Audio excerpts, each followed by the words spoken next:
İyi akşamlar sevgili izleyenler.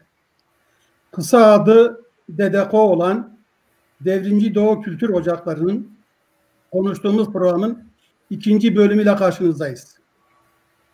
Bazılarınızın izlediği gibi geçen hafta DEDEKO'ların kuruluş sürecini konuşmuştuk. Özellikle 1969 Mayıs ayında eş zamanlı olarak İstanbul ve Ankara'da kurulan DEDEKO'lar aslında bir bakıma o dönemde Türk solundan bir kopuş, bir ayrı örgütlenme olarak da değerlendirilebiliyordu. İstanbul ve Ankara DEDEKO'nun kurulmasından sonra uzun bir süreden sonra Kürdistan'da da bilindiği gibi 5 DEDEKO kuruldu. Böylece biz geçen hafta bu DEDEKO'ların kuruluş sürecini sizlerle paylaştık. Bugün ise DEDEKO'ların yaptığı çalışmalar, DEDEKO dava süreci ve DEDEKO sonrasında sonuç olarak etkileri nelerdir? Bunu konuşacağız. Konuğumuz yine yakın zamanda ömrü kısa, etkisi büyük örgüt DEDEKO adlı kitabı yazan Ruşen Aslan. Ruşen abi merhaba. Merhaba, iyi akşamlar. İyi akşamlar. Bilindiği gibi Ruşen Aslan aynı zamanda halen İsmail Beşikçi Vakfı Mütevelli Heyet Üyesi. Ruşen Aslan'ın adını verdiğimiz ömrü kısa etkisi büyük örgüt, Kürt örgütü dediğimiz DEDEKO kitabı İsmail Beşikçi Vakfı yayınlarında yayınlandı. Yani bunu özellikle belirtmek istiyorum. Şimdi sözü Ruşen abiye vermeden kısa bir hatırlatmada bulunmak istiyorum. İzleyicilerimiz 1 saatlik sürenin sonunda bize soru sorabilirler. Ruşen abi sorularına cevap verebilir. Yalnız ricamız şu, sorular mümkün olduğu kadar bizim konumuzla sınırlı olsun. Geniş bir şey olmasın. Yani geniş kapsamlı başka konuları kapsayan bir durum olmasın. Yani bizim bugünkü konumuzla ilgili olsun diye bir uyarıda bulunayım ve sözü değerli konuşmacımız Ruşen Aslan'a veriyorum. Buyurun Ruşen abi. İyi akşamlar değerli izleyiciler. Sizleri saygıyla selamlıyorum. DEDEKO çalışmalarına geçmeden önce DEDEKO'nun örgütlenmesi nasıldı? Buna değinmenin bir zorunlu olduğu inancındayım. DEDEKO biliyorsunuz her şeyin yasak olduğu bir dönemde Kürdistan sözcüğünün yasak olduğu bir dönemde kurulmuş bir örgüttür. Onun için devletin düşmanlığını çekeceği apaçıktı. Bundan dolayı çok tedbirli bir örgütlenme yapmış. Mesela üyelik 2 kademelidir. Ankara İstanbul DEDEKO için söylüyorum. Aday üyelik ondan sonra asile geçiyor ve aday üyelik süresi 6 yıldır, 6 aydır. Ya bu derece şartlara bağlanmış. DEDEKO aynı zamanda da özellikle sosyalist örgütlenmelerde görülen, illegal sosyalist örgütlenmelerde görülen bir disiplin olayını da üyelerine benimsetmek istemiş. Yani daha ziyade halkla ilişkiler nasıldır, örgütle ilişkiler nasıldır? Bununla ilgili hem Ankara DEDEKO'nun hem de İstanbul DEDEKO'nun yayınlanmış şeyi var, genelgeleri vardır üyelerine yönelik. Bunları kitapta bulmak mümkündür. Daha fazla bilgi almak için. Ankara ve İstanbul DEDEKO'nun çalışma kolları birbirine benzer. 2 tane temel çalışma kolu vardır. Biri örgütlenme kolu, ki örgütlenme kolu da kendi altında 3 bölüme ayrılıyor. Propaganda kolu, haberleşme kolu, yayın kolu. Örgütlenme kolu ise İstanbul Dedeko'da daha detaylı var. Belgelerden anladığımız kadarıyla. Kültür, sanat, müzik ve folklor kolu var. Kültür araştırma kolu var. Tiyatro kolu var. Tiyatro kolu kurulduktan sonra devrimci bir eşek, ben bulamadım kime ait olduğunu, bu eserin Kürtçe'ye çevrilip tiyatro olarak oynanması konusunda karar alınmış ama oynanıp oynanmadığı belli değil. Kitaplık kolu var, arşiv kolu var, lokal işletme kolu var, bir de ayrıca teberrü yani bağış kolu var. Şimdi bütün bu kolların yaptığı özgün çalışmalardan, hatta genel çalışmalardan bir de özgün çalışmalardan bahsedeceğiz. Bu çalışmalara geçmeden önce yine iki hususu belirtmeye gerek vardır. Dedeko'nun kurulduğu dönemde hukuki ve siyasi şartların ne kadar neye el verdiğini hep göz önünde tutmak gerekir. O dönemde Doğu şimdiki kullanılan Kürdistan anlamında kullanılan bir deyimdir. Doğullar ise Kürdistan halkı veya Kürt halkı anlamında kullanılan bir deyimdir. Dedeko'nun en önemli mücadelesi Kürt halkının varlığını ve bir dilinin olduğunu ispat etmektir. O dönem zaten Kürt halkı bir inkara tabidir, yoktur. Yani hukuken devlet nazarında yoktur, kabul edilemez. Bir de Kürt dili de yoktur. Zaten ileride göreceğiz, bu iddianamelere de geçmiştir. Bu büyük bir mücadele konusudur. Hatta yalnız Dedekoların değil, özellikle bizim kuşağın, ben şöyle böyle bir şeye vurduğun zaman 56 seneyi buluyor mücadele süreci. Ömrümün 2/3'ü bununla geçmiştir. Yani Kürdistan diye bir ülkenin varlığı, Kürt halkı diye bir halkın varlığı ve dilinin olduğu. Dedeko'nun yaptığı en önemli çalışma, kurulduğu dönemlerde Kürdistan'da Kürt halkına yönelik özellikle köylerde, ilçe merkezlerinde jandarma komandosunun yaptığı baskılara karşı durmaktır. Ve o zamanlar muazzam bir şey var.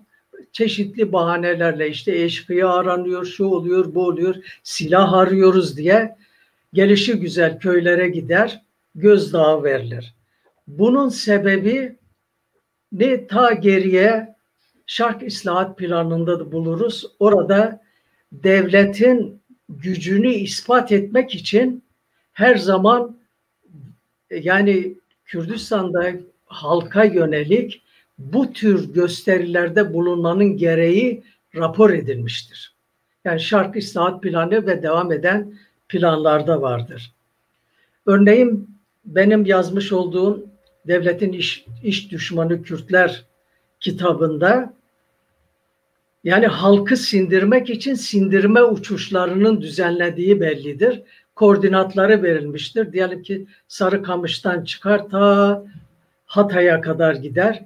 Yahut da güney sınırından, Suriye sınırından başlar kuzeye doğru. Jetlerin alçaktan uçuşuyla sindirme uçuşları yapılmıştır. Hangi şehirlerin üzerinden geçeceği dahi bellidir. Jandarma komando zulmü de işte bu sindirme, halkı sindirme, devamlı işte varız tepenizdeyiz demenin bir aracıydı. Dedeko bunlara karşı çıktı. Böyle bir dönemde hem köylere giderek bu jandarma zulmünü raporlamak istedi ve bu konuda araştırma yapmak istediler. Özellikle İstanbul Dedeko üyelerinin bir kısmı Diyarbakır'dan Cumhurbaşkanı Cevdet Sunay'a bir telgraf çekmişlerdir. Ben kısa bir telgraftır. Onu okumak isterim size. Sayın Cevdet Sunay Cumhurbaşkanı, Güneydoğu illerinde asayişsizliği önleme maskesi altında on binlerce fakir ve mazlum vatandaşlara işkence yapılmaktadır. Anayasanın konut dokunulmazlığı ilkesi, kişi dokunulmazlığı ilkesi, kimseye eziyet ve işkence yapılamayacağı ilkesi ve insan haysiyetiyle bağdaşmayan ceza verilemeyeceği ilkesi açıkça çiğnenmektedir. Anayasanın çiğnendiği yerde ona sahip çıkmayı ve hukukun üstünlüğü ilkesi için savaşmayı vazgeçilmez bir hak saymaktayız. Hakları çiğnenen doğulu vatandaşlarımızın bu ıstırabına son vererek ve anayasaya hakim kılmak görevi öncelikle zat-ı devletlerinize düştüğü inancındayız. Doğulu üniversite gençliği olarak bu yasa dışı hareketleri kanun çerçevesinde halkla birlikte protesto edeceğimizi arz ederiz. Bu telgrafı çekenler Agah Uyanık, Ömer Bakal, Şeref Yıldız, Ahmet Seki Okçuoğlu, Erdinç Uzunoğlu, Abdi Adı Güzel, evet. Bunlardır. Bu telgraf üzerine Cumhurbaşkanlığı Genel Sekreteri Cihat Altman DEDEKO'ya bir yazı göndererek jandarma zulmüyle ilgili böyle bir iddianız var. Bu konudaki elinizdeki belge bilgileri bize ulaştırın diye. Ve DEDEKO da müştereken, yani Ankara İstanbul DEDEKO bu konuda alanda çalışmalar yapıyorlar. Yani Siirt'te mesela çalışma yaparken tutuklanan arkadaşlar vardır, Mahmut Kılıç ve bazı arkadaşlar. Yine aynı şekilde Derik ve Mazı Dağı'nda hatırladığım kadarıyla Eyüp Alacabey, Agah Uyanık ve başkaları, Fesih Şeşeoğulları, yani aklımda kalanlar bunlar, daha başkaları da var. Abdülkerim Zilan, bunlar yargılandılar, hatta tutuklandılar. Ahmet Zeki Okçuoğlu vardı. Bu verilen belge işte yapılan çalışmalardan sonra rapor halinde DEDEKO'ya verildi. DEDEKO da rapor halinde komando zulmünü belgeleyerek Cumhurbaşkanı Cevdet Sunay'a gönderdi. Kitapta bu rapor aynen verilmiştir. Tabii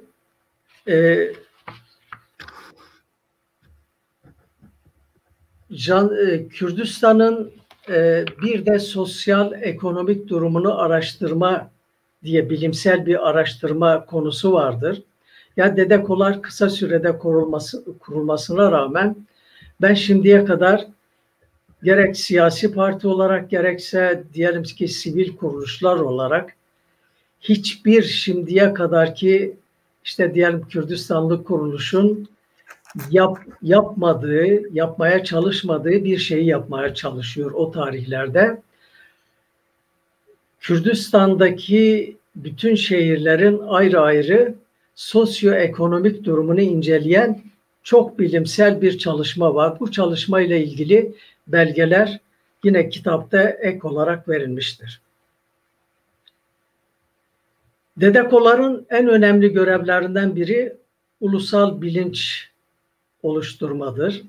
Bu ulusal bilinç oluşturma yani için çok gayret sarf edilmiştir. Bunun için yürüyüşler yapılmıştır, mitingler yapılmıştır, bildiriler dağıtılmıştır, afiş ve benzeri enstrümanlar kullanılmıştır. 1969'da özellikle komando zulmünün çok yoğun olduğu dönemlerde DEDEKO'nun çeşitli yerlerde yapmış olduğu yürüyüşler vardır, çeşitli yürüyüşler vardır. Bunlardan kitapta söz edilmiştir. Basın alanındaki çalışmalar da yine işte diyelim ki afiştir, bildirilerdir. Ayrıca aylık olarak çıkan Bülten. Dedeko bülteni vardır. Bu Dedeko bülteni çok önemlidir. Birçok sorunu inceler. Yani Dedeko bültenlerinde dünyadaki sosyalizmle ilgili sorunları incelediği gibi işte Kürtlerle ilgili, Kürdistan'la ilgili meseleleri de inceler. Hatta halkın bireysel sorunlarını da inceler. Dedeko üzerinde yüksek lisans tezi hazırlayan Gökhan Çal çok güzel bir belirlemede bulunuyor. Bu belirlemesinde diyor ki Dedeko bir yerde Kürt halkının Ankara'daki arzuhalcisiydi. Yani hani insanın bir derdi olduğu zaman bir dilekçe yazmak ister, gider dilekçe yazanlara, eskiden arzuhalci denirdi onlara. Gider arzuhalciye. Dedeko da böyle bir arzuhalcidir. Yani Kürdistan'da kimin ne derdi olmuşsa Dedeko'ya yazmıştır. Örneğin bir gece sabaha yakın aniden Silvan ilçesinin merkezi komando zulmüne uğruyor, baskınına uğruyor. Oradaki geçen olaylar Ankara Dedeko'ya bir mektup şeklinde oradaki yurtsever devrimcilerin mektupla bildirdikleri bir durum vardır. Dikkatimi çeken bir olay vardır. Şimdi tarihe geriye doğru gidildiği zaman Kürt Teavün ve Terakki Cemiyeti vardır.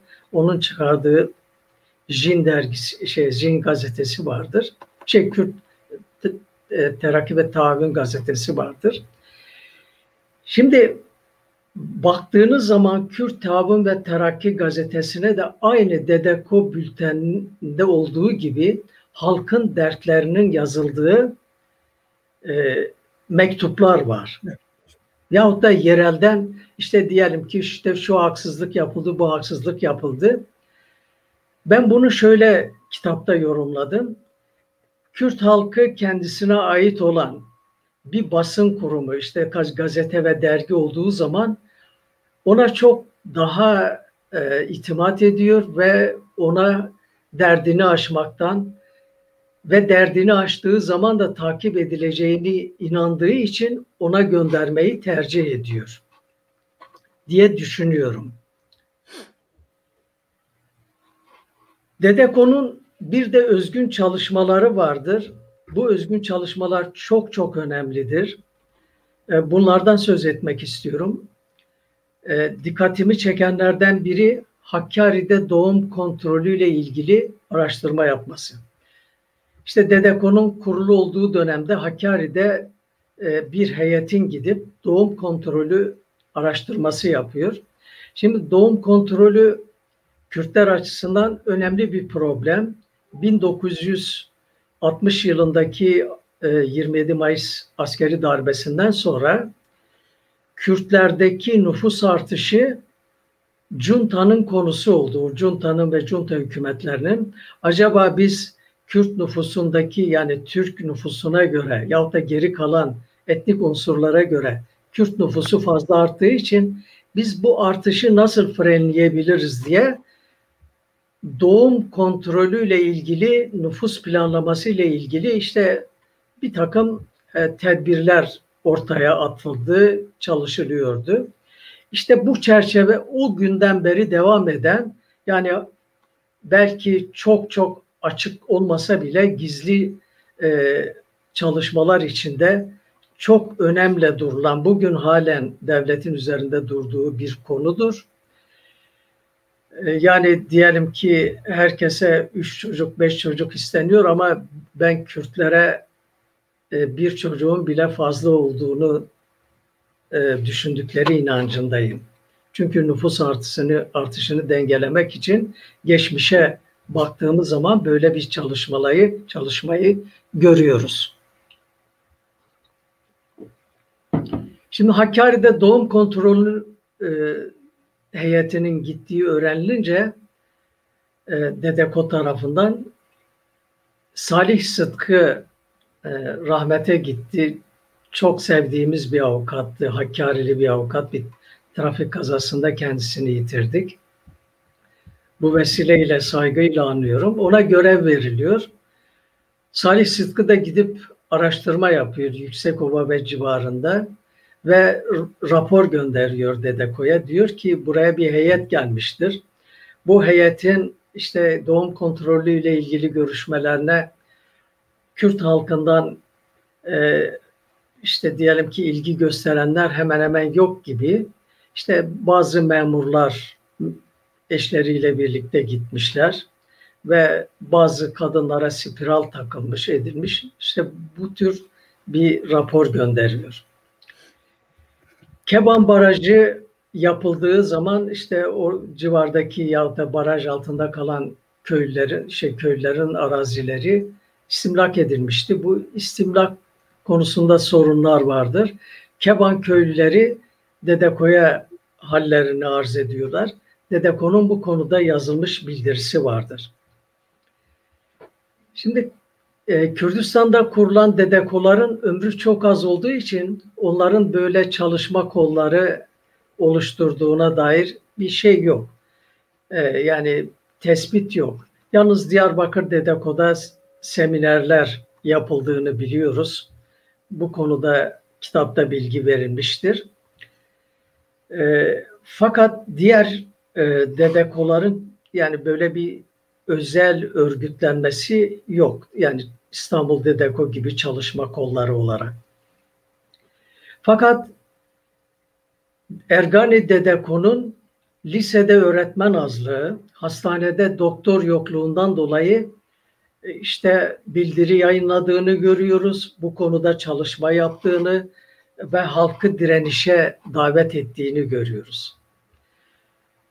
Kozluk Dedeko Başkanı Abdüselam Basut, o zaman Teker Bakanı olan Ahmet İhsan Birincioğlu'na bir mektup yazıyor. Yani dilekçe şeklinde bir mektup yazıyor ve kendisini Kozluk'a davet ediyor. Diyor ki Kozluk'ta bu civarda tütün yetiştiriliyor fakat bu tütün başka yerde işleniyor. İşsizlik vardır. Siz burada tütün işleme tesisleri, atölyeleri kurarsanız hem tütün yerinde işlenmiş olur, halka da bir iş kapısı açılmış olur. Şimdi Kürtler ve Kürdistan'la ilgili meselelerin 1960'ları düşünelim. Ta 70'lerin başına kadar pek gazetelerde konu edilmezdi. Yani diyelim ki büyük bir haber konusu da olsa işte Kürtler, Kürtçe, Kürdistan pek haber olarak geçmezdi. Geçen haberler de Kürtleri kötülemek için geçerdi. İşte o dönemlerde öğrenciydik. Bir yeni gazete vardı. Haber gazetesiydi. Hürriyet grubu çıkarıyordu. Bazen işte Güney Kürdistan'la ilgili, oradaki mücadeleyle ilgili haberler çıktığında herkes o kupürleri keser, gizlice birbirine gösterirdi. Yani biz öyle yapardık. Hatta yani bu haberlerin çoğunda da Kürtlere hakaret edici şeyler olurdu. Buna rağmen biz sevinirdik ki Kürtler haber konusu oluyor. Tabii böyle bir dönem yaşadığı için işte Kürt aydınları, özellikle siyasi kadrolar, bunda örgütler de diyebiliriz. İşte Doğullar, Türkiye İşçi Partisi içindeki Doğullar grubu, Kürdistan Demokrat Partisi de örgüt olarak içinde olduğu Doğu Gazetecilik ve Matbaacılık Anonim Şirketi diye bir şirket Diyarbakır merkezli olarak kurulmak istendi. 1969 yılında bu çalışmalar 1970 yılında başlandı. Bu çalışmalar işte başladığı zaman hisse senetleri çıkarılmıştı. Hisse senetlerini alanlar oldu. Ben de hisse senedi alanlardan biriydim. Gazete çıkaracaktı. Bir de matbaa kuracaktı. Bu çalışma da Dedeko tarafından desteklendi. Yani bu Dedeko'nun bir projesi değildi. Ama böyle bir projeyi olumlu gördüğü için bu konuda destek verdi. Hatta Dedeko üyelerinden diyelim ki hisse senedi alanların olduğunu da biliyorum. Başka bir de önemli bir özel mesele vardır. Işık Mimarlık ve Mühendislik Yüksekokulu'nda Mehmet Can Tekin DEDEKO üyesiydi. O faşistlerin bir saldırısı sonucu öldürülmüştü. Onun öldürülmesiyle ilgili soruşturma için bir komisyon oluşturuldu ve bu komisyon bir rapor hazırlayıp DEDEKO'ya vermişti. İşte DEDEKO böylesine sistemli o dönemde çalışan, eden, önüne gerçekten önemli işler koymuş ve bunu yapmaya çalışan, fakat ömrü yetmediği için bu çalışmaları ilerletemeyen bir örgüt. Evet, Ruşen abi, evet. Bu çalışmalar içinde 1969 Doğu mitinglerine katkısı tabii çok önemli. Bilindiği gibi 67 mitinglerinde henüz DEDEKO kurulmamıştı. Ama 1969 yaz aylarında sonbahara doğru yapılan 7 mitingde büyük oranda DEDEKO'nun desteğiyle oldu. Onu da ekleyeyim. Tabii ki çok sayıda eğitim çalışması yaptılar. Özellikle Ankara, İstanbul DEDEKO'lar. Ve yaptığı çalışmalara dediğiniz gibi çok kısa bir ömrü vardı. Özellikle Kürdistan'daki 5 şubenin her bir şubenin ömrü 3 veya 4 aydı. Daha yani plan program yapmadan bunlar sona erdi. Mesela ben Kozluk ve Batman DEDEKO'ların birebir tanığıyım o dönemlerde. Onlardan birisiyle ilgili küçük bir şey söyleyip ikinci maddeye geçelim. Kozluk DEDEKO bir hayli hareketliydi. Bildiğiniz gibi Basut'la siz de biz de görüştük. O dönemde duvarlara 1970 yılının sonlarında duvarlara asimilasyona hayır diye bir slogan yazılmıştı. Siirt valisi Kozluk'tan geçerken bu ilçede, bu köy gibi olan ilçede asimilasyonun ne olduğunu bilen var mı diyordu. Tabii o zaman Kozluk'ta hepimizin bildiği Abdullah Timoki, Abdullah Herzi, Abdullah Begik vardı. O tabii ondan haberdar değildi. DEDEKO'nun orada kurulduğundan belki daha yeni haberdar olmuştur. Dolayısıyla DEDEKO'lar hem İstanbul, Ankara'da öğrenci hareketi olarak önemli bir iş yaptılar. Hem de Kürdistan'da gerçekten iyi çalışmalar yaptılar. Tabii ki zamanımız dar olduğu için bu kadarla özetlediniz. Şimdi ikinci bölümde ki DEDEKO ile ilgili İsmail Beşikçi Hoca'nın ısrarla söylediği bir şey var. DEDEKO yargılamaları, Diyarbakır'daki DEDEKO yargılamaları Kürt tarihinde önemli bir aşamadır. Biz de şimdi o aşamaya geldik. Evet, şimdi de Ruşen Aslan bu aynı zamanda başlangıçta bu davanın avukatı olan, sonra da sanığı olan Ruşen Aslan bize şimdi bu dava süreciyle ilgili bilgi verirse iyi olur. Buyurun Ruşen abi, söz yine sizde. Şimdi yargılamalara geçmeden önce DEDEKO devlete nasıl devlet DEDEKO'ya nasıl bakıyordu? Evet. Bu konuda birkaç söz söylemenin gereği vardır. Benim işte diyelim ki 56 yıllık siyasi yaşamımda edindiğim tecrübe şudur. Devlet Kürt halkının legal demokratik mücadelesinden muazzam korkmaktadır. Çünkü legal mücadeleyi kitleselleştiren bir olaydır. Legal olan her şeyi önlemek için alabildiğine provokasyon yapmıştır Kürtlerle ilgili ve hiçbir legal bir kuruluşa, bir demokratik işleyişe müsaade etmemiş. Mesela diyelim ki Doğu mitingleri yapılmıştır. Doğu mitingleri gayet yasal, kaymakamlığa veyahut da valiliğe başvurularak gerekli bildirimde bulunmuş, müteşebbis heyeti var, konuşmalar yapılmış.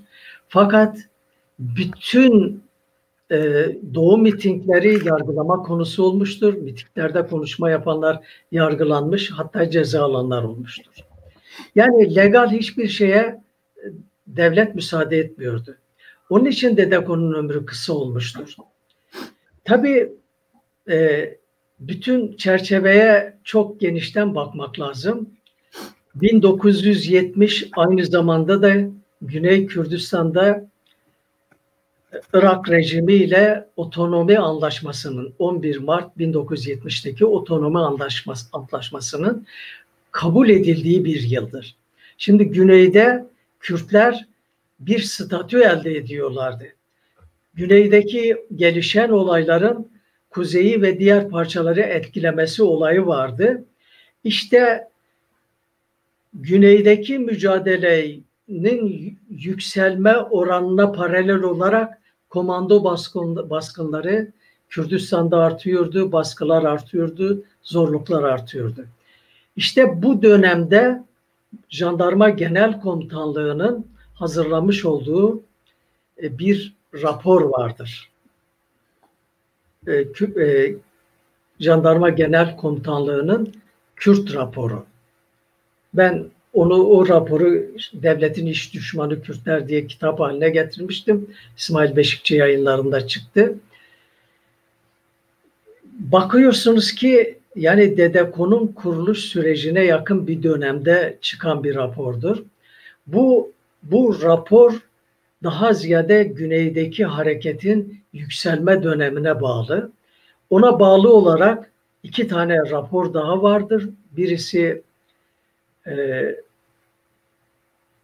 aşiretler raporu, Kürdistan'daki aşiretlerin durumunu inceleyen, aşiretlerin silahlı gücünü, diğer parçalardaki aşiretlerle ilişkilerini, bir de özellikle güneydeki hareketle ilgili, ulusal mücadeleyle ilgili tavrının ne olduğunu, sempati veyahut da karşı oluşa göre onu aşiretleri konumlandıran bir rapor. Bir de Kürdistan Demokrat Partisi raporu vardır. Bunlar çok önemli. İşte Dedeko'ların kuruluş süreci de buna rast geliyor. Dedeko'ların yaşamasına müsaade edilemezdi. Dedeko için önce büyük bir provokasyon hazırlanıyor. Bir Fevzi Kılıç olayı vardır. Ben uzun uzadıya bu olaydan bahsetmişim. Bir de kitapta, yani tavsiye ederim, raporlar vardır. Yani raporlar olduğu gibi verilmese de raporlardan bölümler verilmiştir. Bu bölümlerin Kürtlere, Kürdistan'a, işte diyelim ki Dedeko'ya bakışı veyahut da diğer partilere bakışı öğrenmek için bunların okunmasında yarar olduğu inancındayım. Şimdi Dedeko kurulduktan sonra, yani legal bir kuruluş, çalışmaların tümüyle legal, açık, fakat bunu provoke etme yolunda MİT adım atıyor. Yani bir taraftan bütün çalışmaları kuruluşundan itibaren özellikle Ankara'da izliyor. Aynı zamanda işte bütün konferansları Ankara Dedeko'nun dinliyor. Bununla yetinmiyor. Fevzi Kılıç Urfalı, o zamanlar üniversitede öğrenci olan biri. Fevzi Kılıç MİT'le ilişkisi var. İşte İsveç'e gidiyor. Bu Selahattin rast geldi. İşte eskiler bunu tanır. Çok iyi bir doktor, Urfalı. Buluşları olan, yani Urfamisin diye mide ilacını bulan bir doktor ve üstelik iyi bir yurtsever. Özellikle Güney Hareketi'ne çok yararı olmuş. Adeta İsveç'te onun temsilciliğini yapmış. Ya da gönüllü çalışanı olmuş bir kişi. Onun yeğeni gidiyor İsveç'e. İsveç'te işte 2 tane sözde şey yaptırıp geliyor. Mühür.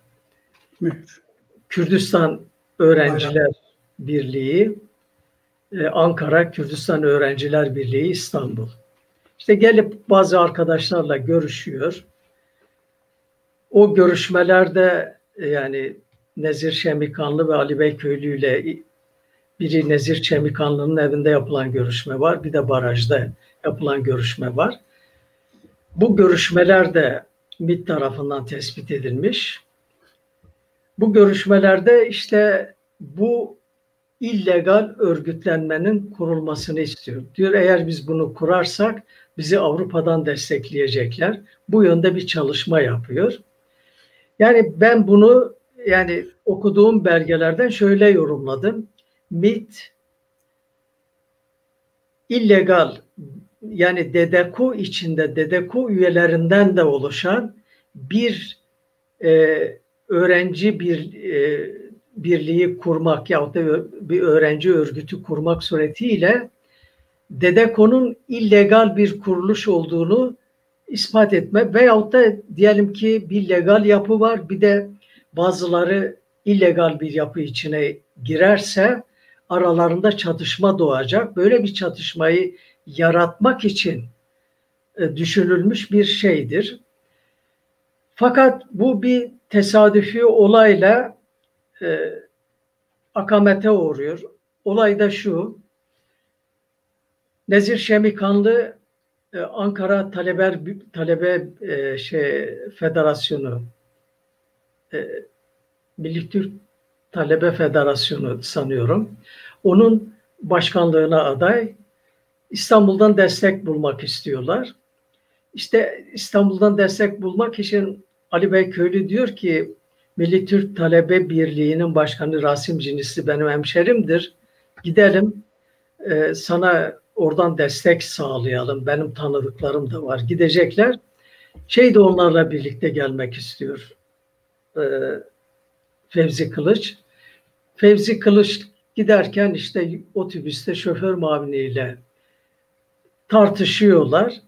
Bunlar Düzce'de bir yerde mola verdikleri zaman otobüsten inerken muavin tutuyor Ali Bey Köylü ve Fevzi Kılıç'a ateş ediyor. Ali Bey Köylü ölümden döndü o zaman. Fevzi Kılıç olay yerinde ve hastaneye kaldırılıyor ve orada ölüyor. Nezir daha önce indiği için Nezir'e ateş etmiyorlar. Bir de Nezir de zaten olayı yatıştırmak istemiş. Bu yönden de yani Nezir'i vurmamış olabilirler, onu söyleyeyim. Tabii bu olay üzerine şimdi ölen biri olduğu zaman onun eşyaları tespit edilir. Tereke hakimi olan yani miras işlerine bakan hakim olan sulh hakimine verilir. Şimdi sulh hakimine sulh hakimliğine, Ankara Sulh Hakimliğine dosya verilmişti. Benim staj yaptığım bir mahkemeydi. Ben tesadüfen kaleme gittiğim zaman bir de baktım ki bir dosya Fevzi Kılıç'ın tereke dosyası. Zaten Fevzi Kılıç'la ilgili şüphe vardı. Çünkü şüphe şuydu. Siverek gecesinde galiba Dedeman Oteli'nde yapılıyor Ankara'da. Siverek gecesinde birdenbire çıkıyor sahneye.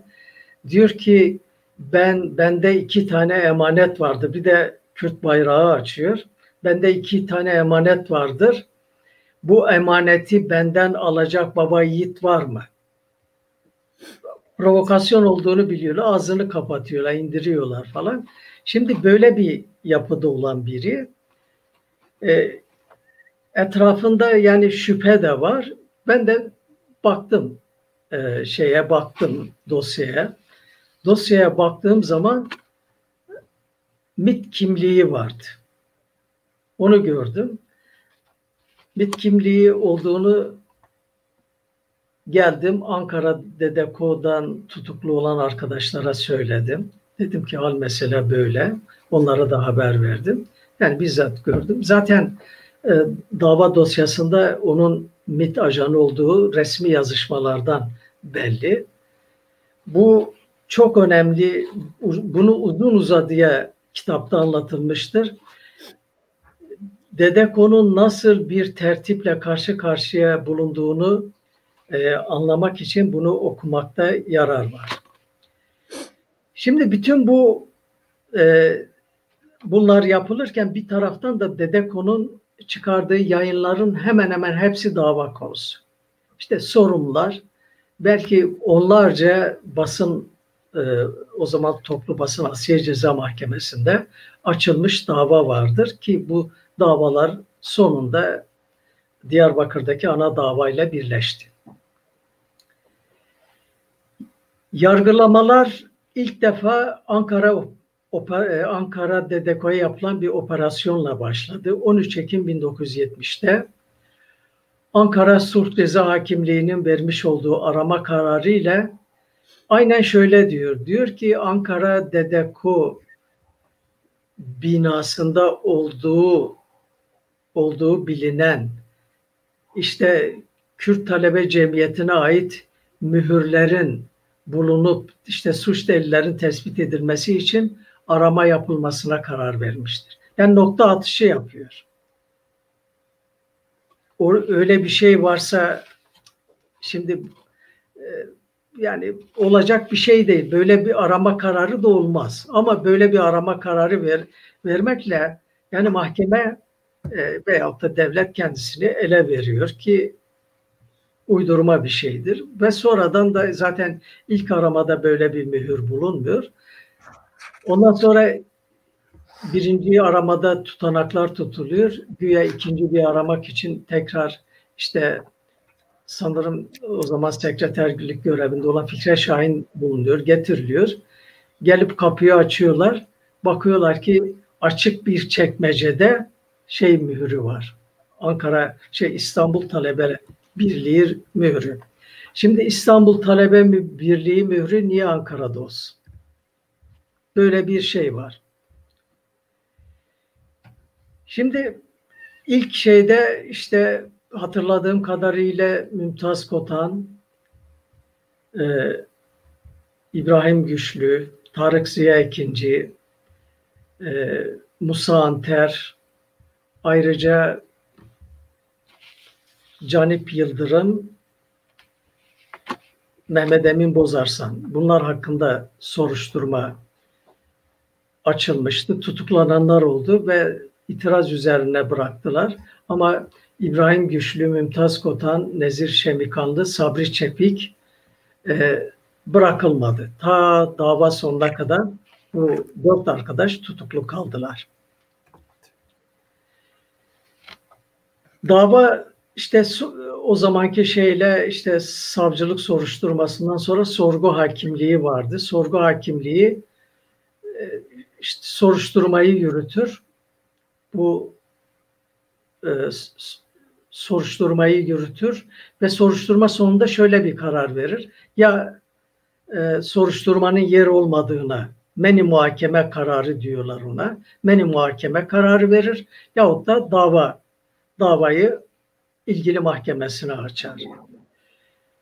Sorgu hakimliği Ankara DDK hakkında Ankara 3. Ağır Ceza Mahkemesi'nde dava açmıştı. Henüz bu davanın başında işte 12 Mart askeri müdahalesi oldu. Sıkı yönetim ilan edildi. Balyoz hareketi yapıldı ve bundan sonra sıkı yönetim komutanlıklarının yapmış oldukları, özellikle başsavcıların yapmış olduğu koordinasyon sonucunda DDK davasının ve Kürtlerle ilgili davaların Diyarbakır Siirt illeri Sıkı Yönetim Komutanlığı Askeri Mahkemesi'nde görülmesi için karar alındı. Bunun üzerine Ankara 3. Ağır Ceza Mahkemesi görevsizlik kararı vererek dosyayı Diyarbakır Siirt illeri Sıkı Yönetim Komutanlığı Askeri Savcılığına gönderdi ve soruşturmayı savcılık yürüttü. O zaman balyoz hareketi vardı. Bütün işte solcu bilinen aydınlar, sol aydınlar diyelim. Ayrıca Kürtlerden işte yurtsever Kürtler, sosyalist Kürtler, herkes içinde olmak üzere genel bir toplama yapıldı. Bu toplamada yani kişinin suç işleyip işlemediği önemli değil. Devlete göre bunlar muzır yani zararlı kişilerdir. Bunların toplanması, işte soruşturmadan, işkenceden geçmesi, yargılanması, hatta ceza alması. Yani tedip diyorlar ya, edeplendirme. Yani bu dönemdeki edeplendirme de bu. Böyle bir hareket icra edildi o dönemde. Hüseyin Bey, bu arada küçük bir hatırlatma yapmamız lazım. Programın ortalarını geçtik. Soru soracak olanlara bir hatırlatmada bulunalım. Sorularını bir taraftan sorsunlar. Yani sonuna kadar beklemeden isterlerse soruları şimdiden sorabilirler. Evet, duruşma kısmına doğru geldik. Devam edin abi, buyurun. Şimdi 18 tane iddianame vardır.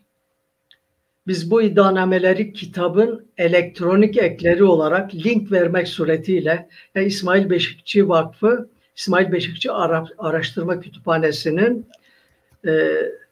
kataloğunda bulabilirsiniz. Yani oraya girildiği zaman kitaptaki verilen linklerden merak edenler orada onları izleyebilir. 18 tane iddianame vardır. Bu iddianamelerin ilki ve en kapsamlısı Ankara Dedeko iddianamesidir. İkinci kapsamlı iddianame ise onların deyimiyle Diyarbakır ve çevresi Dedekolarla ilgili iddianamedir. Evet. Bütün İstanbul Dedeko iddianamesi sonradan birleştirildi ve teker teker kişiler, mesela diyelim ki ben Türkiye İşçi Partisi'nin 4. Büyük Kongresi'nde işte Kürt meselesiyle ilgili bir tasarı gelmişti. Bizim de teklifimiz oldu. Onun üzerinde yaptığım konuşmadan dolayı Dedeko davasından yargılandım. İşte tek kişiler yahut da diyelim ki daha önce Hilvan'da bir miting olmuş, o mitingde yapılan konuşmalarında suç görülen kişiler yargılandı. Başka davalardan gelenlerin hepsi birleştirildi. 92 sanıklı bir davadır. Kitapta bu 92 kişi künyeleriyle birlikte verilmiştir. Ve ilk duruşma da yani ilk iddianame dediğimiz Dedeko iddianamesinin tarihi 23 Ekim 1971. İlk duruşma da 10 Aralık 1971'de başlamıştır. Bu 23 Ekim'le 10 Aralık arası Kürdistan tarihinde çok önemli bir dönemdir. Neden diyeceksiniz? Çünkü bu dönemde iddianameler geldikten sonra işte Diyarbakır cezaevinde çeşitli komünler vardır. Bir de Ocak komünü vardır. İşte Mümtaz Kotan, İbrahim Güçlü, Fikret Şahin, Yümlü Budak, Nezir Şemikanlı, Ali Beyköylü, yani bunların kaldığı, belki unuttuğum isim de olabilir. Bir komün vardır. İsmail Beşikçi de o komündedir. Başka kişiler de vardır o dönemde. O komün ortak siyasi savunma yapılması konusunda bir karara varıyor. Diyor ki biz ortak bir siyasi savunma yapalım.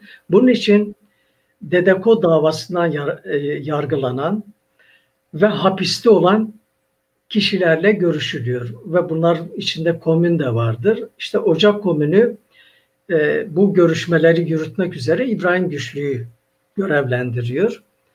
Bu çeşitli tartışmalar oluyor. Burada 3 tane görüş beliriyor. Birisi Ocak komününün biz ortak siyasi savunma yapmalıyız. Bu iddianameye cevap vermeliyiz. Ki o dönemde de İsmail Beşikçi'nin çeşitli makalelerinde de vardır. Yani diyor ki eğer siz siyasi savunma yapmazsanız artık Kürt meselesi tarihin karanlık sayfalarına gömülür. Bu iddianameye cevap vermek gerekir. Yani öyle bir görüşü de var İsmail Hoca'nın. Bu arada Rüçhan abi, görüşmeler sırasında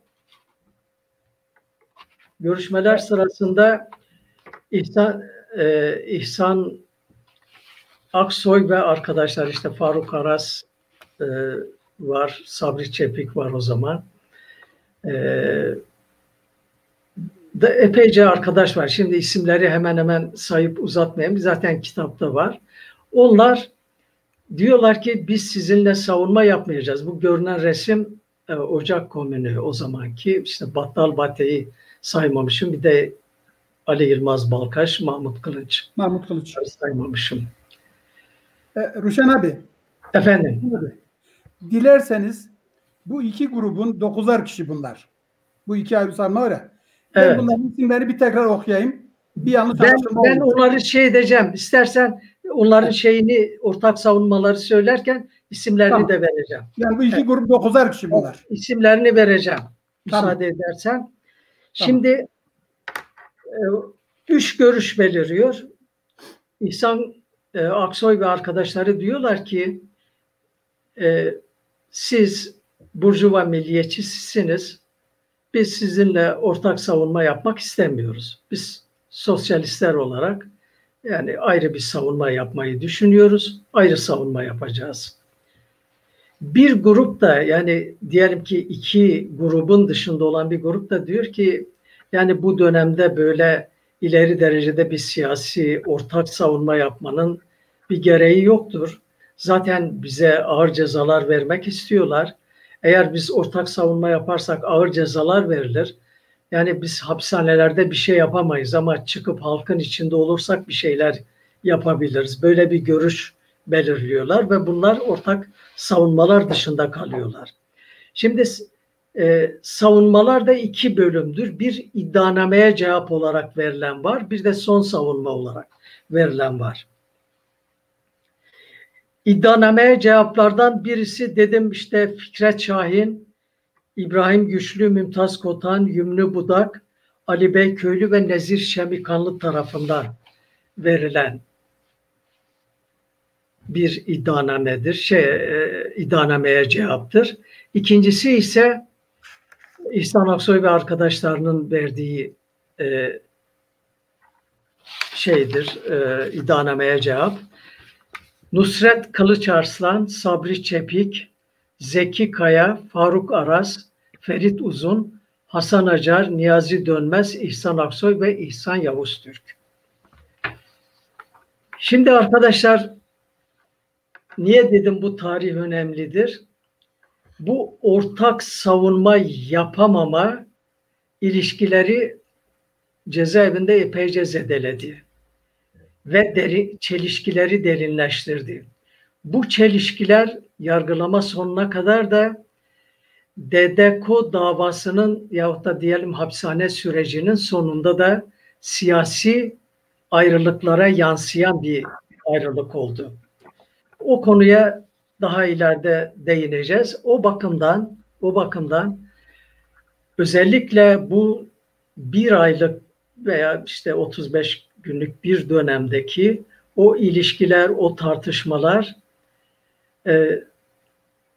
Kürdistan'da özellikle 70'li yıllarda ayrı örgütlenme olarak birçok örgütlenmenin çıkmasının ve aynı zamanda da diyelim ki Kürt siyasi kadrolar arasındaki ilişkilerin normal seyrinde gitmemesinin ana nedeni olmuştur. Yargılamalar tabii böyle bir hukuk devletinde olan bir yargılama şeklinde değil. Çok baskı, aynı zamanda da MİT'le ilişki içinde götürülen bir şeydir. Bir yargılama sürecidir. Yani bir iki şeyden bahsetmek isterim. Birisi, şimdi bizim dedim ki 92 kişi vardır DDK davasında. Aslında 93 kişidir. 93.'sü Hikmet Bozçalı'dır. Hikmet Bozçalı uzun süre yakalanmadı. İşte yargılamaların epeyce ilerlemiş olduğu bir safhada yakalandı, yargılanmaya başladı. Fakat bütün taleplere rağmen, gerek avukatların talepleri, gerekse Hikmet Bozçalı'nın talebine rağmen ana davayla onun davası birleştirilmedi. Nedeni de şu, Hikmet Bozçalı cezaevindeyken MİT'çiler geliyor, kendisiyle görüşüyorlar. Diyorlar ki savunma yapmayın. Eğer savunma yaparsanız yüksek ceza alırsınız. Onun için savunma yapmayın, bu işi kapatalım. Ve aynı zamanda da işte birlikte çalışma gibi şeyler öneriyor. Hikmet Bozçalı duruşmada bunu ifşa ediyor. Diyor ki işte MİT böyle şeyler yapıyor. Bundan dolayı bu dava özellikle Şerafettin Kaya'nın ısrarlı taleplerine rağmen hiçbir şekilde ana davayla birleştirilmedi. İkinci bir konum da şudur. İşte karar verileceği gün biz gittik işte sanıklar olarak son savunmalarımızı yapmışız. İşte karar açıklanacak. İşte son sözlerimiz alınmıştı. Son sözler alındıktan sonra karar için müzakereye çekilecekleri anda Şerafettin Kaya söz istedi avukat. Dedi ki siz MİT'le toplantı yapmak suretiyle kime ne ceza verileceğini tayin etmişsiniz. Bu yönden sizin tarafsız olma durumunuz yoktur. Davadan çekilmeniz gerekir. Onun bu talebini reddettiler ve ondan sonra müzakereye çekildiler. Müzakere 8 saat sürdü ve 8 saat sonunda kararlarını açıkladılar. İşte beraat edenler vardı. 10 aydan 16 seneye kadar cezalar verildi. Cezaların çoğu işte diyelim ki Ankara, İstanbul örgütleriyle ilgili daha ziyade 141. maddeden 141.1'den yani bir sınıf esasına dayalı örgüt kurmadan dolayı cezalandırıldı. Ama Kürdistan'daki dedekolar ise milli duyguları zayıflatmak, ırk mülazasıyla milli duyguları zayıflatmak amacıyla örgüt kurmaktan cezalandırıldı. Bunun da cezası 1 yıldan 4 yıla kadardı. İşte ne hikmetse Naci Kutlay'a işte milli duyguları zayıflatma amacıyla kurulan örgüte komünist olarak üye olmaktan dolayı ona 141.1'den ceza verdiler.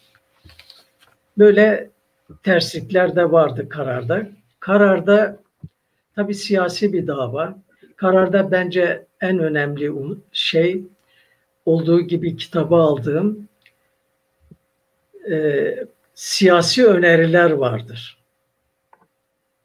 Mahkeme diyor ki her ne kadar bir mahkemenin görevleri içinde olmasa bile, aykırılık teşkil etse bile ama bu bir ölüm kalım meselesidir. Ölüm kalım meselesi olduğu için biz düşüncelerimizi işte yürütme, yasama organlarına sunmakla kendimizi yükümlü hissettik. İşte öğüt veriyor. Kürt meselesiyle ilgili şunları yapın, bunları yapın.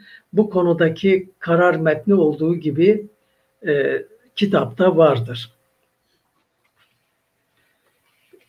Karar temiz edildi. Beraat edenlerin çoğunu da savcı ve sıkı yönetim komutanı temiz etmişti. Karar askeri Yargıtay dairesi, 1. dairesi tarafından tasdik edildi, onandı. Tasdik edilince cezalar kesinleşmiş olacaktı. Fakat askeri Yargıtay Başsavcısı işte komünist örgütlenmeden değil, milli duyguları zayıflatmak amacıyla dernek kurulduğu için itiraz etti. Yargıtay Genel Kurulu'na gitti. Yargıtay Genel Kurulu da kararı onayladı. Karar onaylandığı zaman 1973'te genel af çıkmıştı. Genel af 141-142. maddeleri af dışında bırakmıştı. Buna itiraz edilmişti Anayasa Mahkemesi nezdinde. Anayasa Mahkemesi verdiği bir kararla bu eşitlik ilkesine aykırıdır dedi ve 141-142'yi de af kapsamı içine aldı. Af kapsamı içine alınca zaten 12 senelik bir af vardı. 12 sene af uygulandığı zaman bütün hüküm giymiş Dedeko sanıkları tahliye edildiler. En fazla kaç yıl ceza aldılar Dedeko sanıkları? Efendim? Cezaları en fazla kaç yıldı sanıkları? 16 yıl. 16 yıl. 16 yıl, evet. 16 yıl. Mümtaz Kotan'la İbrahim Güçlü'ye 16 sene vermişlerdi. İşte diğerleri de 13 ve aşağısı 10 aya kadar geliyor. En düşük cezayı da Abdülhamit Karakoç almıştı. 10 ay ceza almasına rağmen tutukladılar. 10 ay cezası vardı, tutukladılar onu. Evet, şimdi Dedeko sonrasına geliyoruz. Evet. Yani Dedeko davası ile ilgili tabii söylenebilecek çok şey var. Gerçekten önemli bir dava. Çok sade teferruatlar var. Savcıların iddianameleri var. Buna karşı verilen cevaplar var. Savcılık iddianamesinin dayandırdığı bazı raporlar var. Filiş gibi falan. Ama bütün bunlar tabii çok geniş kapsamlı şeyler. Ruşen Hasan bunları kitabında çok geniş ele aldığı için biz tabii böyle bir programda daha fazlasına giremiyoruz. Ve bölüm, yani bu çalışmamızın, bu günkü sohbetimizin 3. ve son bölümü Dedeko sonrası ne oldu? Saat yani 10 oldu. Bir saat bir 10 dakika rica edeyim. 10 dakika, evet. 10 dakika. Sonuçlarını bir özetlerseniz. Ondan sonra sorulara geçelim rahat rahat. Evet, izleyicilerimiz de sabredip beklerlerse sorularına geçeceğiz. Evet, buyurun. Sonuçlar. 1974 ve 75 yılları Kürdistan'ın kuzeyindeki siyasal yapıda önemli olayların yaşandığı bir dönemdir. 74 sonrası afla hapishaneden çıkan siyasi kadrolar olduğu gibi yurt dışından dönenler de oldu. Türkiye'de Kürdistan Demokrat Partisi liderleri Doktor Şivan'ın ölümüyle bir süre işlevsiz olarak ortada kalmıştı. Parti üyeleri bir kısım eski kadroları dışarıda bırakarak partiyi işler duruma getirdi ve bu Kürdistan İşçi Partisi'ne dönüştürüldü. Diyarbakır Dedeko Başkanı Ömer Çetin, Kürdistan İşçi Partisi'ne genel sekreter oldu.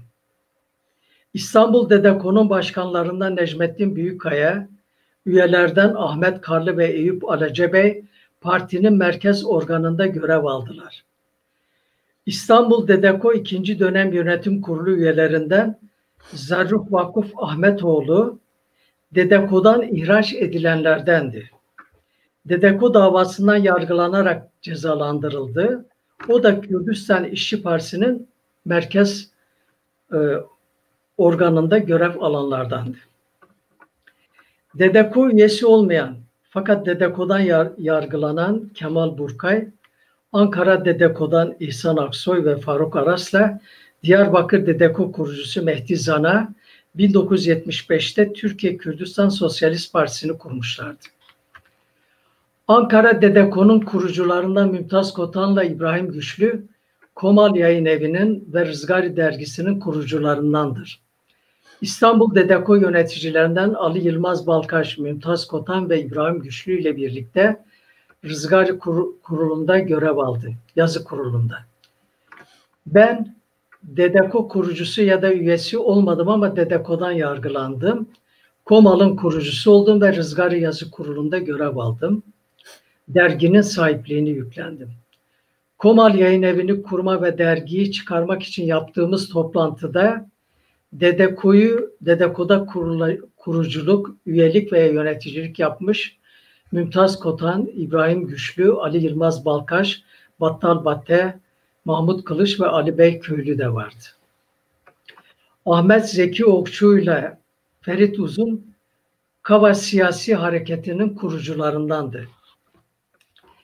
Dedeko örneği Kürt siyasi kadrolarına bağımsız örgütlenme modeli bırakmıştı. Dedeko kadrolarının 1970 sonrası örgütlenmelerinin hep bağımsız örgütlenme yönünde olduğunu görürüz. 70'lerdeki Kürt siyasi kadrolarının kafasında bağımsız örgütlenmeden başka bir şey yoktu. Bir antiparantez açalım. Burada yalnız Türkiye İşçi Partisi'nin kuruluşunda Kemal Burkay, yani ikinci tipin kuruluşunda Mehdi Zana'nın, Tarık Ziya Ekinci'nin bulunduğunu görüyoruz. Kemal Burkay bir müddet sonra ayrılmıştır. Fakat bu ikinci Türkiye İşçi Partisi Kürtler arasında bir etkinliğe sahip olmamıştır. Naci Kutlay'a göre değişik anlayıştaki Kürt hareketleri bir ölçüde 49'lardan kaynaklandı.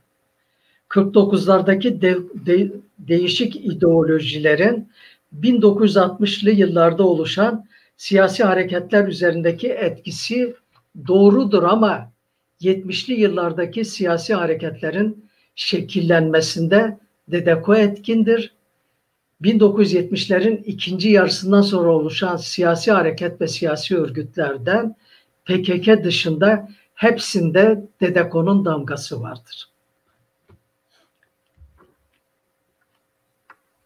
Dünyadaki Dedeko'nun kuruluşu Türkiye'deki sol hareketle birlikte örgütlenme tezine önemli bir gedik açmıştır.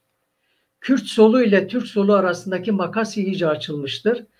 Türkiye Komünist Partisi Marksist-Leninist TKPML ayrı tutulursa sol örgütlenmelerden hiçbiri Kürtler için çekim merkezi olmadı. Kaypakkaya'nın örgütü ise Dersim ve yöresindeki Alevi gençlerden yandaş buldu. 1990'larda kurulan Halkın Emek Partisi'ne kadar Kürt kimliğiyle ortak örgütlenme gerçekleşmedi. Ki bu ilk kongrede de yine bu parti de Kürtlerin yönetimine geçti. Dedeko örneği Kürtlerin siyasi rüşlerini tamamladığının ve kendilerine güvenin ürünü olarak ortaya çıktığını gösteriyor. Dedeko örneği siyasi örgüt ve hareketlerin yan kuruluşu olarak kurulan örgütlerin sivil bir kurum gibi başarılı olamayacağını, değişik ideolojilere sahip olunsa da ortak bir program etrafında birlikte birçok yapılabileceğini öğretiyor. Kürtlerin varlığı henüz kanunla teminat altına alınmamıştır.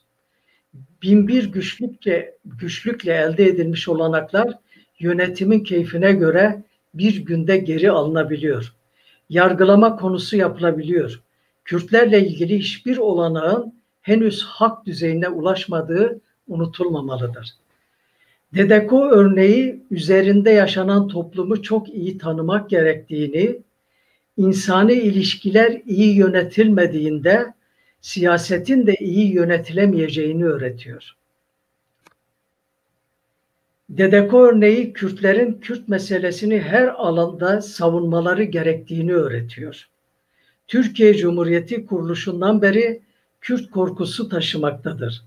Bu korku devleti Kürtlere yönelik uygulamalarında çoğu zaman Dedeko örneğinde olduğu gibi hukuk dışına itmektedir.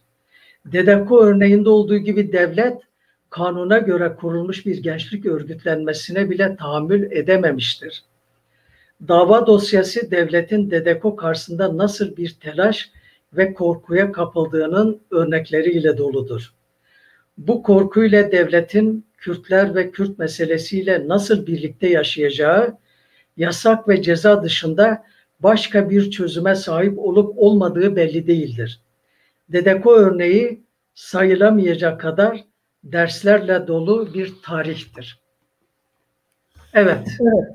Dedeko sonrasını da kitapta böyle değerlendirdim. Evet. Şimdi sayın izleyiciler, elbette Devrimi Doğu Kültür Ocakları kısa bir ömrü ama büyük bir etkisi olduğunu hep söylüyoruz. Zaten Ruşen Hasan'ın yazdığı kitabın adı da böyle. Ömrü kısa, etkisi büyük Kürt örgütlenmesi diye. Sorulara geçeceğiz ama bir de Dedeko'ya ve Kürtlere karşı olan devlet yöneticilerden ikisinin, üçünün de söylediklerini, Dedeko ile ilgili söylediklerini birer cümleyle, ufak, birer kısa cümlelerle ifade edeyim. Bilindiği gibi dönem 12 Mart dönemi. Dönemin meşhur başbakanı Nihat Erim. Nihat Erim şöyle diyor. Dedeko devleti tehlikeye sokmuştur. Dönemin Başbakanı Nihat Erim, Dedeko devleti tehlikeye sokmuştur. Yine o dönemin Adalet Bakanı var, meşhur İsmail Acar. O da diyor ki, Dedeko Kürt devleti kuracaktı, Berzani'den büyük yardım alıyordu diyor. Ve o dönemde sabık durumuna düşen Süleyman Demirel yıllar sonra 1987 yılında verdiği bir demeçte şöyle diyor. Doğu mitingleri ve Dedeko Türkiye'nin başına büyük sıkıntılar yaratmıştır. Bu da Demirel'in yıllar sonra söylediği. Belki bu üç ifade de Dedeko'larla ilgili, bu Dedeko düşmanlarının dahi Dedeko ile ilgili bu söyledikleri bazı şeyler ifade edebilir. Evet, şimdi bu bölümden itibaren sorular ekrana geliyor. Ruşen abi, siz sorulara bir taraftan bakıyorsunuz. Yorum olanlara bir diyeceğimiz yok ama soru olanları mümkün olduğu kadar cevaplamaya çalışalım. Evet, buyurun. Kadri Kurt'un bir sorusu görünüyor.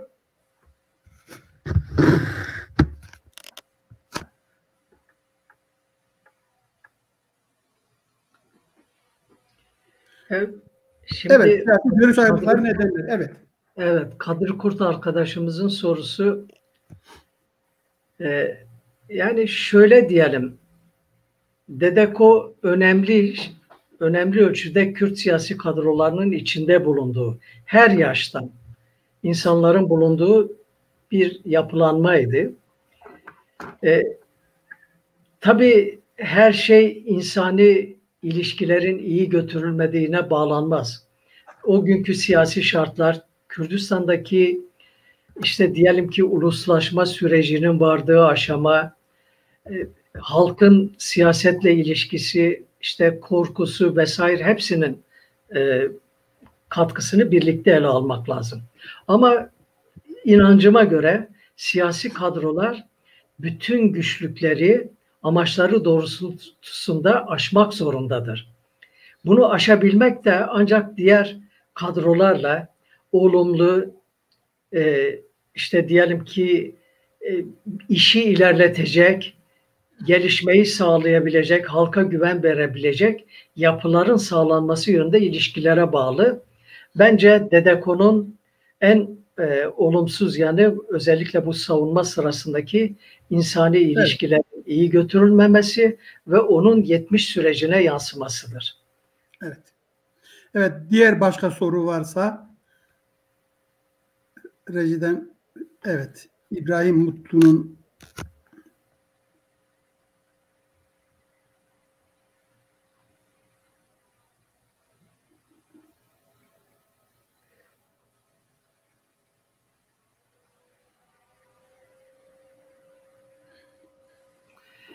Evet.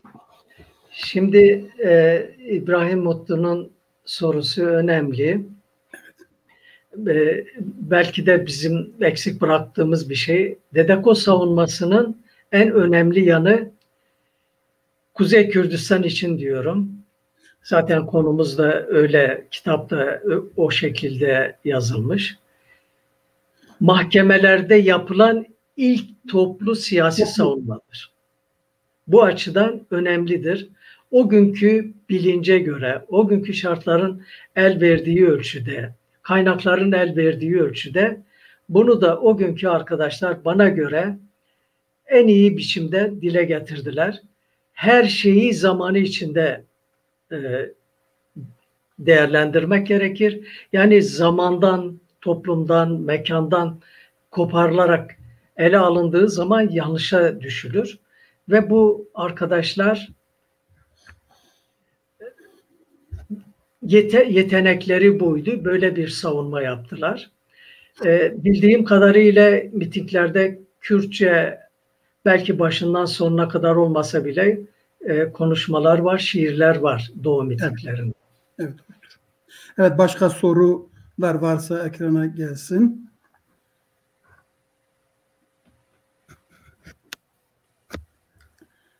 Evet, Dara Ersönmez'in sorusu biraz da uzun.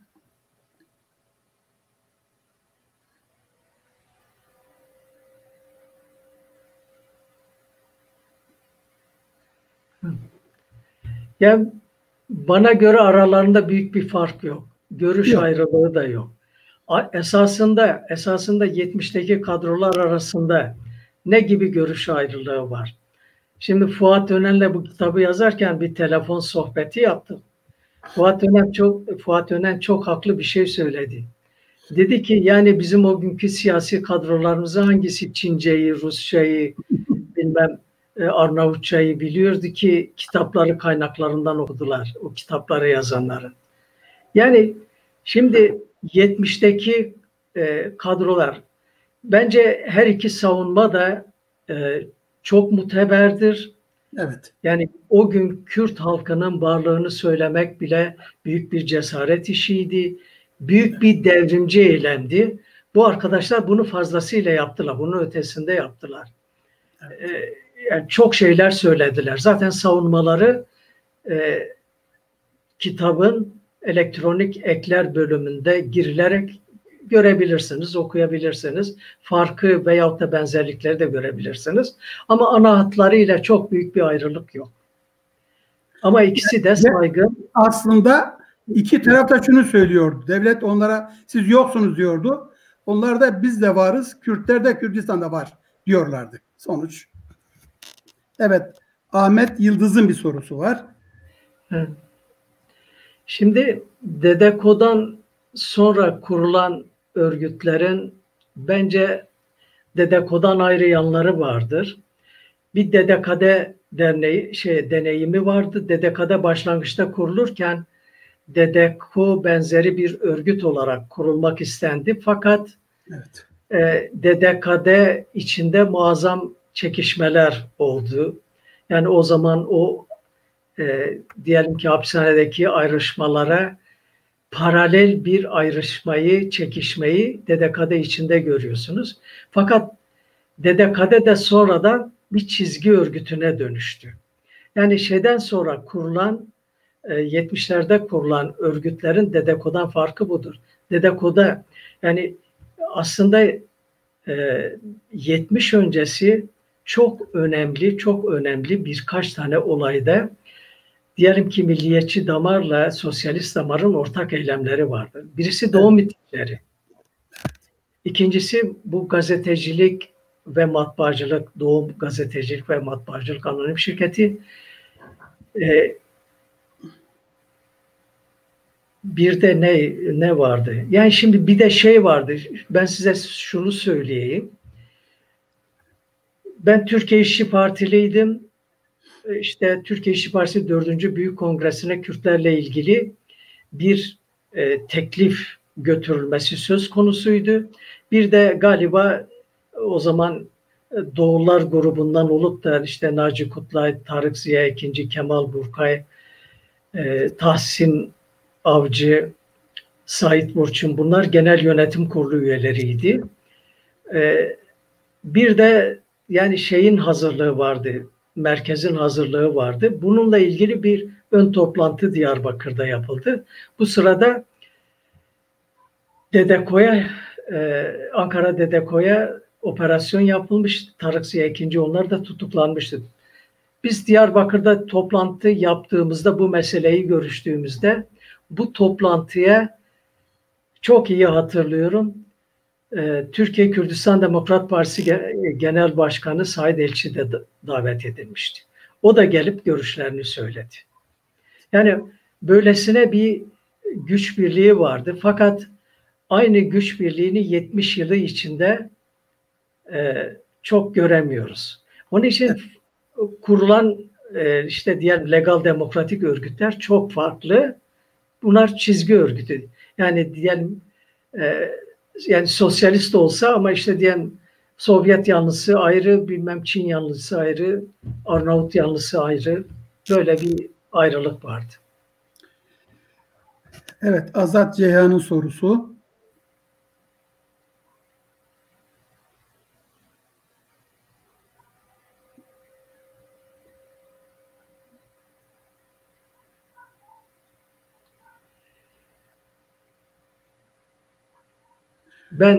Benim böyle bir toplantıdan haberim yok. Tabii, Silvan'daki bu konuda da bir şey söylemek istemiyorum.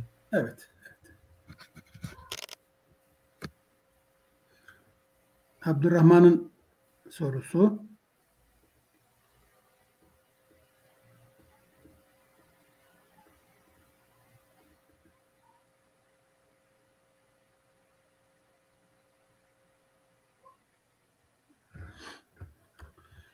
Yani şimdi Abdurrahman Demir'in sorusu diyor, devlet kapatır mıydı? Evet, onu diyor. Yani bu devlet, yani olmayan duaya amin denmez. Bu devlet DEDEKO gibi bir örgüte tahammül etmez. Yani başka bir şey, bahaneler, şunlar bunlar yaratırdı. Yani günümüzde de görüyoruz. Evet. Günümüzde de görüyoruz. Yani kitapta çok önemli bir örnek vardır. Şerafettin Elçi'nin anılarından almıştım. İşte Şerafettin Elçi gidip şeyle konuşuyor. Yahut da MİT bölge başkanı Diyarbakır'daki onunla konuşurken o diyor ki siz bizim davada bir takım mektuplar var. Bunların mektuplarının hiçbirinin aslı yoktur. Uydurma mektuplardır. Yani ben için bunlar böyle olmaz, yani devlet için ayıptır falan, bir takım eleştirilerde bulunuyor. MİT Başkanı diyor ki bizim için tespit önemlidir. Yani kişinin ne olduğunu tespiti önemlidir. Delil de buluruz, belge de düzenleriz, şahit de temin ederiz. Bugün yani o olduğu bakımdan devlet için yapılabilir. Kambil Sümbül'ün sorusu var.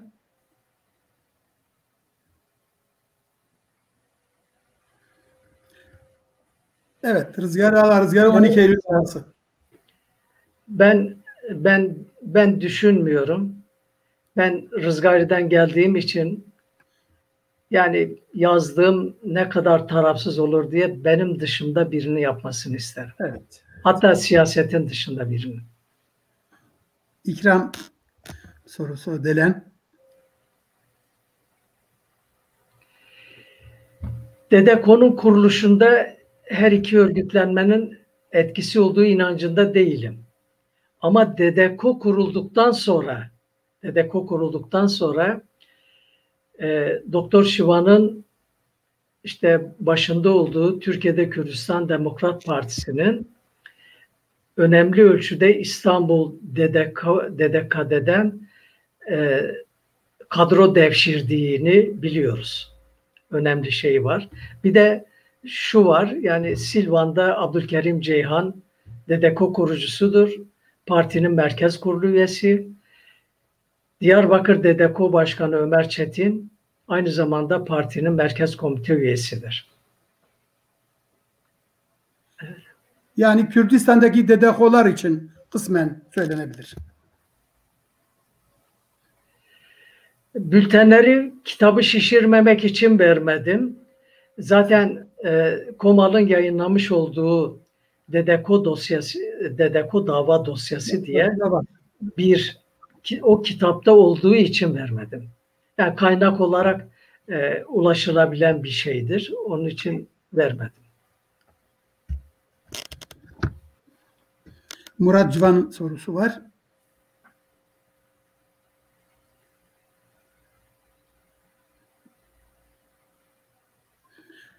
Evet, yani DEDEKO içinde etkileri olduğu inancındayım.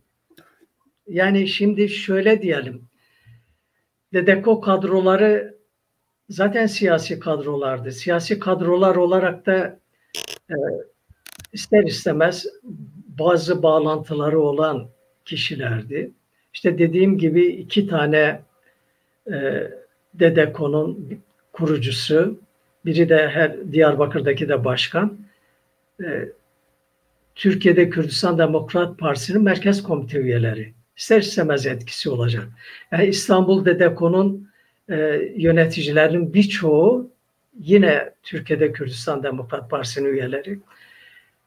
Elbette ki geçmişten gelen gerek bilinç olarak gerekse siyasi çalışmalar olarak çalışmalar üzerinde etkisi olduğu inancındayım. Ama kuruluşta değil. Evet. Eyüp Alaca Bey bir şey söylüyor. Olabilir. Yani ben Hadi de ben zaten şey etmişim yani %100 şey değil yani 49'ların 60'lı kadrolar üzerinde etkisi vardır. Ama işte diyelim ki 60'lı yıllarda kurulan oluşan kadroların da işte 70 sürecinde etkisi vardır ve onlar daha çok belirleyici olmuşlardır. İki grubun dışındaki savunmalar var. Onu söylüyor. Şimdi ben bireylerin savunmaları ile ilgili çok geniş bilgi vermedim. Yani değerli bireysel savunmalar da vardır. Son sözler de vardır. Mesela diyelim ki Mehmet Emin Bozarslan sözlü savunma yapmıştır tek başına. Ama işte Kürt halkı vardır, işte dili vardır vesaire bunlara dokunmuştur. Şimdi Edip abi'nin çok önemli bence yani Edip abi'nin süreç içinde mahkemedeki tavrı zaten çok önemli. Çok zaten Edip abi çok zeki, hazır cevap. Aynı zamanda da bu hazır cevaplığından dolayı nüktedan da yani mahkemeyi böyle birdenbire diyelim ki çünkü şey de çok zeki. Yani kitapta zaten bir fenomen Hamdi Sevinç demişim.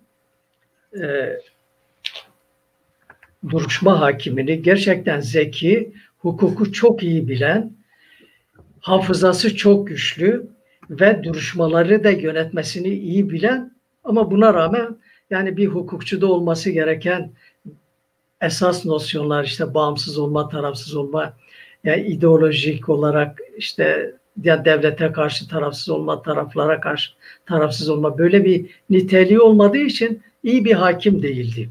Şimdi düşün çok zeki bir hakim var. Buna karşı mesela Edip abi'nin yer yer müdahaleleri ve şeyleri. Mesela bir yerde çok ilginçtir işte.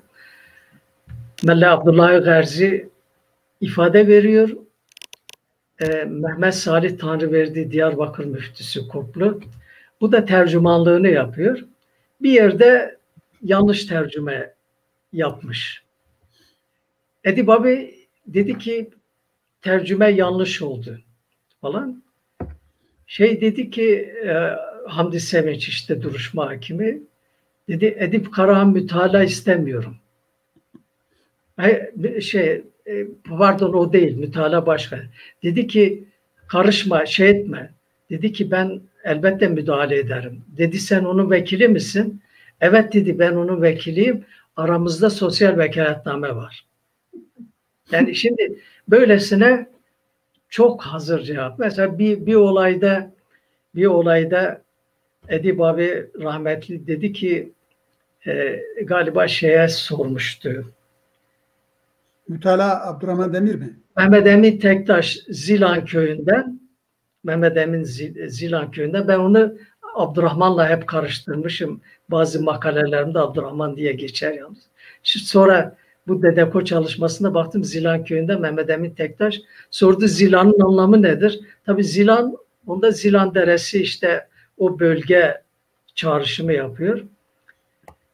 Edip abi sordu Mehmet Emin Tektaş cevap veremedi ne olduğuna dair. O dedi ki sürgün filiz demektir. Dedi mütalaa istemiyorum. Dedi verdim bile. Verdim bile. Öyle biriydi. Edip abi'nin önemli olan bence son sözüdür. Yani savunması da önemlidir. Son sözü önemlidir. Şimdi biz Edip abiyle hep yan yana otururduk. Ben Mehdi ile Edip abi'nin arasında yani sıralamada. İşte son sözlerimiz söylenirken de Edip abiyle yan yanaydık. Yazdır'da sıcakta işte gömlekle gitmişiz. Edip abi'nin kalemi de yok. Kağıt da yok yanında. Bana dedi kalemini verdim. Bahar paketi hiç unutmam. Bahar sigarasının paketini çıkardı. Arkasına notlar aldı. Çıktı. şöyle bir şeydi. Dedi ki siz milli duyguları zayıflatmak suçuyla yargılıyorsunuz. Biz aynı zamanda anti-emperyalist kişileriz. Bizde milli duygular yüksektir. İşte Birinci Dünya Savaşı sonunda işte biz mücadele ederken bazıları kordon boyunda karılarını, bacılarını Yunanlara peşkeş çekiyordu. Böyle bir sert ön söz söyledi. Dedi Edip Karahan kimdir onlar? Böyle aynen gösteriyor. Hakimin kendisini gösterir. Onlar kendisini bilir, tarih de bilir. Böyle bir şeydi. Yani Edip abi tabii bireysel olarak. Peki başka soru var mıydı acaba? Enver'in sorusundan sonra. Veysi Hızal'ın bir sorusu var. Şimdi Veysi de bana bir bilmece gibi. Yani onun politik önerilerim benim şöyle diyeyim. Kitapta aslında ben işte Dedeko sonrasını anlatırken bir şey var. Diyor ki eğer şey edilirse yani değişik ideolojik ve siyasi programlara sahip güçlerin, örgütlerin ama aynı bir hedef doğrultusunda birlikte çalışma imkanları olduğunu Dedeko bize öğretiyor. Bu geleceğe de bir ışıktı. Ben gelecek için önerim şudur. Yani bizim dil hakkımız bile teminat altına alınmamıştır. Yani bizim diyelim ki devlet nezdinde kabul gören işte Kürtler vardır o kadar ama hukuki bir metin değil. Kürtçe de vardır. İstersen git okul kur ki kolay bir şey değil. Oraya öğrenci gönder, öğrenci okutabilirsin. En ileri geldiği nokta budur. Başka soru var mıydı acaba? Her şeyi de anında geri alabilecek bir kararnameyle, bir şeyle geri alabilecek konumdadır. Onun için bizim sıfırın üzerinde, yani sıfır çizgisinin üzerinde alacağımız kalıcı haklar Kürtlerin kazançhanesine yazılır. Bana göre sırf Kürtçenin özgürlüğü, eğitim dili olmasını isteyenler tutun da bağımsızlık isteyenlerin birlikte çalışma olanağının olacağı yahut da birlikte çalışma yapabilecek kurumlar, sivil kurumlar olsun, siyasi kurumlar olsun yaratılabilir. Ve bu çalışmayı öğrenmek zorundayız. Bu yapılmadığı takdirde bugün Güney'de yaşandığı gibi işte diyelim ki ona buna pusu kurup peşmerge öldürerek bir sonuca varılmaz, bir kazanım da elde edilmez. Evet, Mustafa Kalpak bir sorusu var. TKDP'nin şahsi Dedeko'da toplu. Türkiye Kürdistan Demokrat Partisi yöneticileri. Şimdi şöyle Türkiye Kürdistan Demokrat Partisi bu 69 olabilir. Sanırım Şakir abiyle Mustafa Kalpak şeyi kastediyor. Antalya davasını. Evet, o olabilir. Doğrudur. Orada zaten iki tane savunma vardır. Evet. Said Elçi'nin ve Şakir Ep Özdemir'in savunması. Onlar işte bireysel savunma yapmışlardır. Evet. O savunmalar önemlidir. O yapıldıkları tarihe göre önemli savunmalardır. Dedeko savunmalardan farkı toplu siyasi savunma Dedeko'nun olmasıdır. Başka soru var mı? Yavaş yavaş sona doğru geliyoruz. Serdar Çetindere'nin sorusu.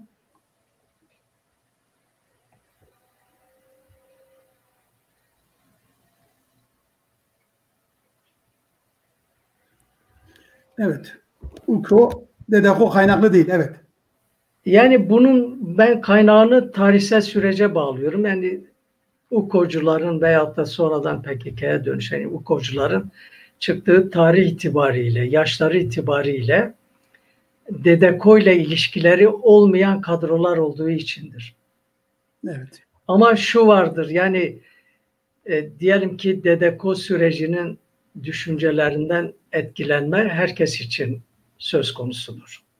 Yani hangi kadroyu alırsan al, işte diyelim ki biz yani Osmanlı dönemindeki aydınların düşüncelerinden etkilenmedik mi? Etkilendik. Elbette ki onlar da bu düşüncelerden etkilenir. Eyüp Alacabay'ın tip içinde bir savunma oldu mu diye sorusu var. Yani tip içinde Kürtlerle ilgili bir savunma herhalde kastediliyor. Tiplilerin ne tür bir savunması vardı? Şimdi tipliler ayrı bir grup olarak savunma yapmadı. Şimdi diyelim İhsan Aksoy tipliydi. Acaba tip davasına mı kastediliyor? Yılmaz Kotan da tipliydi. Ama yani tiple bağlantılı bir savunma değil. DDK ile bağlantılı bir savunma yaptılar. Başka soru var mı? Yoksa evet, Erol Duruk, evet, bir soru daha geldi.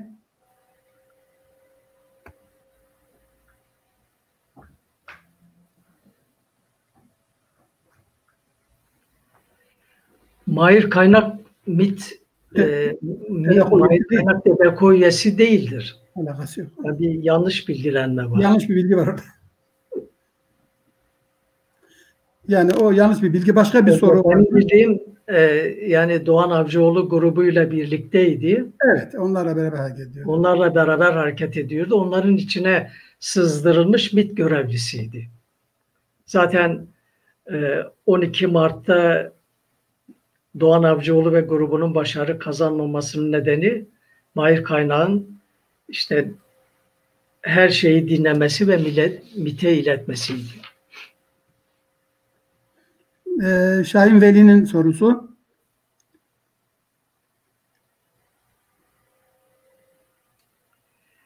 Ben Edip abiyle ilgili çeşitli kitaplar yazılmıştı. Edip abiye çok saygım var. Ben Edip abiyle ilgili bir makale yazdım. Yani ölümünün 10. yılıydı sanıyorum yazdığım makale. Ama ayrı bir kitap yazmayı düşünmüyorum. Zaten 2 kitap var onun adına. Onu da gençler. Evet. Başka soru varsa. Şoreş vermiş orada. Evet, orada kitabın birinin adını vermiş. Selahattin Bulut'un yazdığı kitap var. Hemşerisi. Evet. Yani Komal'ın ki bu Bir Kürt Devrimci Edip Karahan'ın Anı diye bu Komal yayınlarında çıkan kitap. Ama Edip abi çok değerli benim çok saygı duyduğum, sevdiğim biridir. Yani Edip abi ile ilgili özgün çalışmaların gençler tarafından yapılması gerektiğine inanıyorum. Ruşen abi, sorularımız da bitti. Evet. Yarım saatte zamanımızı aştık. Biz yavaş yavaş yayından ayrılacağız. Öncelikle 2 haftadır bizi izleyen ki bazı arkadaşlarımız 2 programı da baştan sona izlediler. Öncelikle onlara teşekkür ediyoruz. Bize bu imkanı veren Çarpel Medya'ya teşekkür ediyoruz. Ve Kürtlerin önümüzdeki dönemlerde daha başarılı bir örgütleme içinde olmalarını, birlik içinde olmalarını diliyoruz. Herkese iyi akşamlar diliyorum. Evet. Herhalde son sözü ben de. Yani Celal Hoca'nın son sözü bana da tercüman oldu. Gerçekten bizi lütfedip dinlediğiniz için teşekkür ederim. Bilgiye ihtiyaç olduğumuz günler. DDK tabii bizim anlattıklarımızdan ibaret değil. Çok çok geniş. Hatta yalnız benim yazdıklarımdan da ibaret değil. Evet. DDK hakkında çokça kitap yazılmasını çok isterim. Yani, çok isterim. Bu açıdan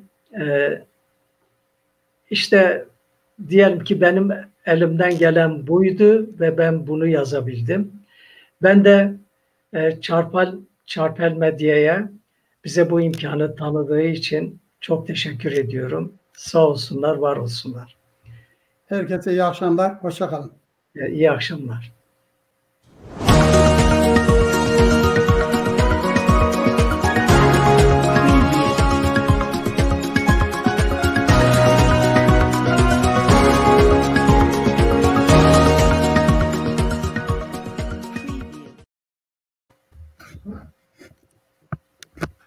Şimdi kapalı yayına mı geçtik?